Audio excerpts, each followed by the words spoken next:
Hello uli mga kaisiglang kabataan ng poblasyon. Meron po tayong i-issue na ID para makilala ang kabataan taga-poblasyon sa ibang barangay. Ito ang itsura niya. Ang astig, di ba? Pero hindi lang ito ID na itatago sa wallet. May mga benepisyo ito na exclusive sa holders ng kaisiglang katipunan ng kabataan ID. Isa-isahin natin.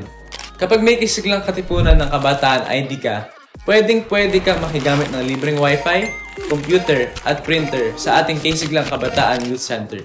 Kapag may kaisiglang katipunan ng kabataan ID ka, pwede kang manghiram ng mga sports equipment gaya ng bola, raketa at chessboard.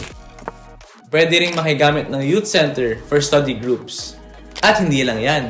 Kapag may kaisiglang katipunan ng kabataan ID ka, pwede ka namin pahiramin ng kaisiglang kabataan tent, tables at chairs kapag may okasyon sa inyong pamilya, bahay o paaralan.